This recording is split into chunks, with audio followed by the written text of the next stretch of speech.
Hello everyone, Randy here, back for another Pokemon Sun and Moon Wi-Fi battle. Sorry for the stutter there, I forgot what I was saying. I almost said Oraz for some reason. But yeah, it's been a while since we had one of these. This is actually going to be a post-com only because I did not have time to get a live battle up. So I want to get a video up for today, obviously Friday the 13th. Spooky. But yeah, so this is actually kind of like a stream highlight battle. I might start doing this, maybe start uploading post-coms of some of the better stream battles I have on stream. You know, that could be something that can become a thing. I don't know. Let me know what you guys think about it. I'll probably upload my announcement video tomorrow or Sunday, depending on what day I actually upload it. About the announcement. Some of you guys on Twitch already know what's going to happen, but for those on YouTube that don't know, I'm going to announce something. It's not big. I mean, it's kind of big. It's almost like a rebrand, but not really. But anyway, so I'll just get into this battle here, breakdown. Facing Makonaha, a new guy on stream. He actually showed up yesterday, I believe. Rocking a pretty weird team. It works. Like, it almost has good synergy together. It's just a little weird. He's got Mimikyu, Salazzle, Porygon 2, Xurkitree, Mudsdale, and Scizor. The biggest threat on his team was definitely Xurkitree. I mean, whether it was specs or not. I mean, Scarf was probably the bigger.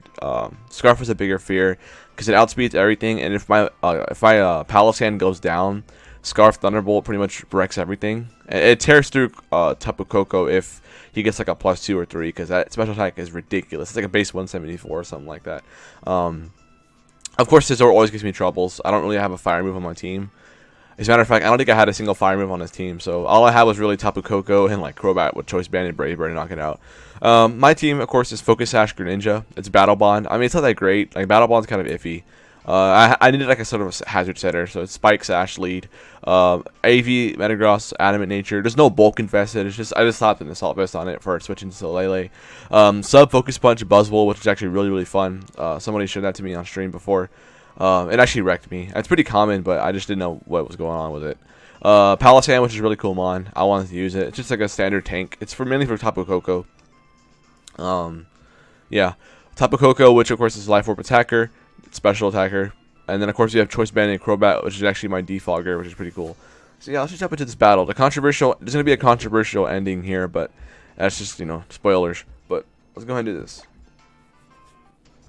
So of course I am gonna lead with my Focus Sash Greninja, just because I anticipated really just anything to lead, but it was just a solid lead overall because it beat most of everything. And of course, if you did lead Xurkitree, I could always just get a nice Surf off for damage.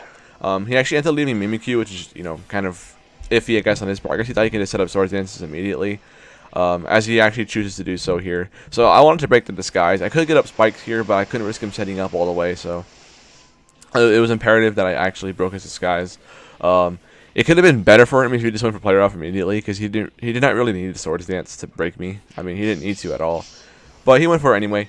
I guess he thought he can get out of this and try to sweep my team or put big dents in my team, but of course, I go for Surf to get some damage off. Since I'm not Life Orb, it doesn't do as much as I would like it to. I should have went for Dark Pulse here just to go for the flinch like a scrub. But, yeah, I mean, he, of course, gets to play rough and just gets you down to Sash here. And here I kind of contemplated. I mean, it didn't matter what I did because he was going to go for Shadow Sneak anyway. So, I mean, I clicked Spikes. Not like it really mattered. And he is Life Orb, so not like it really mattered. But, yeah, of course, Shadow Sneak is able to kill my Greninja. So here, I didn't want Koko to get injured, so I brought in Crobat here. Because it was interesting, because I had to bring in a Mon that was faster than this, but I had to be able to take Shadow Sneak rather well. And Crobat's kind of tanky, so Crobat was the good switch in here. By the way, guys, I do have the No Outlines hack on my DS. I don't need it to be post-com to do it. Like, I'm not using Citra. This is just a one-time thing. Or it could be a multiple-time thing, depending on how the, you know, post-com, just stream highlight battles, I guess, go. But I do have the ability to do the live comm with this quality. But here you bring in Xurkitree, and of course I'm not risking this thing to be Choice Scarf, so I just get out of there immediately. And plus I lock myself into Cross Poison, so I wouldn't have done that much to it. So of course I do go into Palossand. Kind of risky play there because he could have went for Energy Ball, and if he was Specs it would have been an easy 2-shot. Even with Scarf it should have been a 2-shot. Because I'm only running enough special defense to avoid a 2-shot from Dazzling Gleam from Koko. But yeah, here he brings in Mudsdale here, which is kind of interesting. And this part of the battle is kind of annoying. It's just kind of a stalling out each other. I guess he just didn't want to get a free. He didn't want to switch into anything else for free. You know, not being for free. And of course, I really had nothing to switch into this beast either. So I kind of just stayed in here and tried to stall it out. I could assume he's Assault Vest because of how little Giga Drain was doing. I mean, it's not stab, so it wouldn't have done that much anyway. So yeah, here he's just, it's just a stally part of the battle. We just stay in here and just kind of stall out a bit. Of course, I'm going for my Earth Powers. I mean, my Shadow Balls and Giga Drains. This whole time, I was terrified of Scizor coming in. So I was spamming Shadow Ball at this point, because if Scizor came in and started setting up Swords Dances, it was pretty much over. Like, it was really nothing I can do. So like I said, I mean, I didn't get a single Spin F drop either with Shadow Ball, which was annoying. It could have went by faster that way. Yeah, so we just keep spamming here. I'm getting my Leftovers Recovery. As you can see, he's not doing any damage to me, like literally no damage. His high horsepower is not doing anything. I'm not sure why he's not running Earthquake, because Earthquake does more. I know in VGC horsepower is probably better because you can single target him on, and it'll do more damage to them because Earthquake's lowered by the spread damage. But yeah, anyway, he's just sitting in here. Like I said, I'm pretty sure he just wanted to ensure he got a free switch, so he just sacking Mudsdale here. And judging from my team with the likes of I mean, it could have worked out for him. At Tapu Koko, Mudsdale pretty much walls for the most part with an Assault Vest. I had Buzzwole, which could, it could tank a few shots from Buzzwole, especially with the stamina boost it's getting. So I'm not too sure why he ended up sacking this thing to begin with. But, I mean, looking back at it, it probably didn't matter as much. So yeah, like I said, we continue to set up here. As you can see, to shore up the exclusive move for Palossand. It's a recovery move. It's pretty cool. I like Palossand. I want to use it again. Maybe not on YouTube, but for streams I'll definitely be using it again. But yeah, so here we are, just stalling it out. I would speed this up, but I don't really see a point in doing so. This battle will definitely be under 15 minutes. Okay, so here we go. Shadow Ball is going to do a little bit more damage. Like I said, I did not get a single special defense drop, so this would have went by a lot faster if I would have got the special defense drop. But what can you do?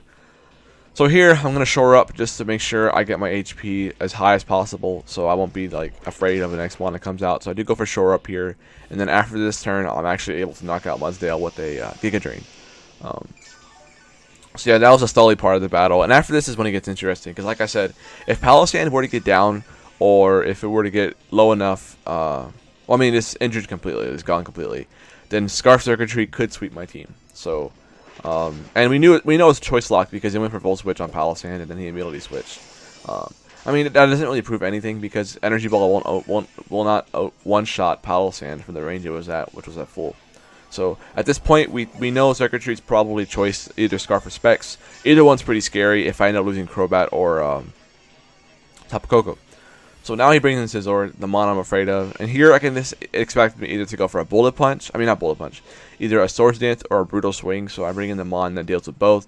And that is Buzzwole. Because Buzzwole is very, very nice defense. Very nice defense stat. And nice HP as well. So here, of course, he Mega Evolves. And I believe he actually clicks Brutal Swing here, if I'm not mistaken. But yeah, look at that Mega Scizor looking clean. Yeah, Buzzwole looking pretty strong too. So Brutal Swing is able to connect, and it does virtually nothing. So get my Leftovers Recovery. And of course, I am running 204 HP. That way, it ensures I have 51 HP subs, 1/4 of my HP. So I cannot be broken by Seismic Tosses from Mons. Not that it's a big deal right now because Chansey's not here, but I mean anything that runs Seismic Toss. So here he brings in Salazzle, as I'm actually going for sub here just to get a just to ensure I get a free sub. So of course I do have Earthquake, so I'm going to go ahead and click that here because of course it will OHKO this thing as it is 4 times super effective.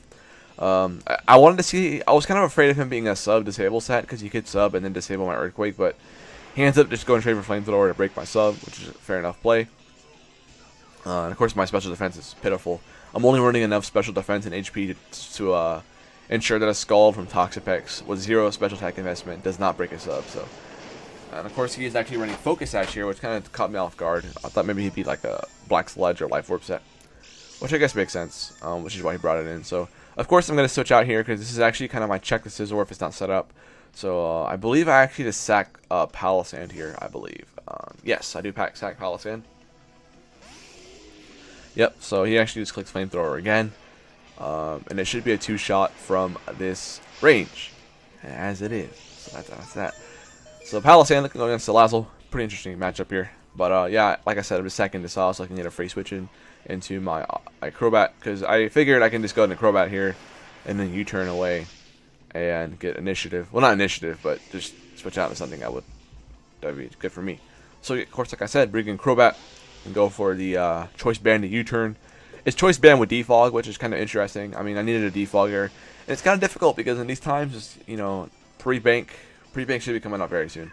But pre-bank, there's not very many ways to get rid of hazards. So, and set up hazards as well. So, I'm always caught myself running the same mons on my team. So hopefully, bank comes out when they say it will. But yeah, so I bring in Metagross, as he does bring in Porygon too, and he does get the special attack raise for some reason. I thought it would get a defense raise, but I didn't look at my stats. But yeah, so I switch into Crobat here just to sack it off pretty much. But as he actually goes for the Toxic, which was a weird play because I was Steel type. I guess he thought I would switch on to something else, but I do go for Brave Bird here, hoping he can do a good chunk. I was kind of afraid he would just go for Recover here just to stall out the damage. But as you can see, Brave Bird actually almost 2 shots, if not does a 2-shot with a roll. So he actually just goes right for Thunderbolt, which was really good for me because not only is Porygon 2 weakened and in range of Coco, but I can actually kill it, like I said. So I bring in Coco, and I pray that Thunderbolt, Life Orb, Timid in the terrain would knock out Porygon 2. And it was my only play to click Thunderbolt here, so I do click Thunderbolt on this turn. And as you can see here, Porygon 2 actually survives, which really made me angry. Here, I was afraid he would go for Recover, but he actually doesn't. He actually clicks Ice Beam, which was, I mean, it was a good, I guess it was a good play because he did have the special attack boost. But if he had went for Recover there, it could have been a much more interesting game because he can actually stall out most of my squad besides Buzzwole. But, you know, I guess he just thought killing Coco was important for Scizor. So yeah, he brings in Scizor now, and I figured, okay, I'll just sack this off here. And in case he did go for Swords Dance, I wanted to stay in and click Thunderbolt. So, but he does click Bullet Punch, as you can see. And now I'll bring in Buzzwole. And at this point, I'm kind of afraid of Xurkitree because all I have is Buzzwole and my Metagross left. Because, you know, if Xurkitree were to boost up, it would probably kill everything. Because, I mean, my Metagross is Assault Vest, but it has no bulk. And the terrain is up, so the terrain's not helping me out here. But here I go for Sub, as he goes for Bullet Punch to hit me. And this turn was a really controversial play here because he actually decides to go for, I mean, here I'm clicking Focus Punch because Focus Punch is going to do the most damage to him. But he actually decides to go for the Swords Dance here, which was really, really interesting. Because if he had just went for Bullet Punch, he could have broken my sub immediately. I still get the Focus Punch off, but look at this damage here, right? Look at this damage. Go for Focus Punch here. It does an easy 2 shots to him.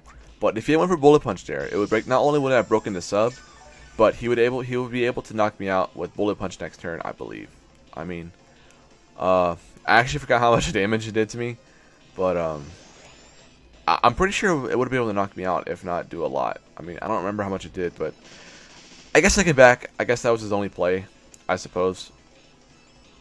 But anyway, so I kind of missed it. I'm literally watching the battle video and I already forgot, but yeah. So Buzzwole is able to knock out Scizor. And of course his last mon is either the Scarf Circuitry or the Spec Circuitry. And depending on which one it is, it could be game over for me.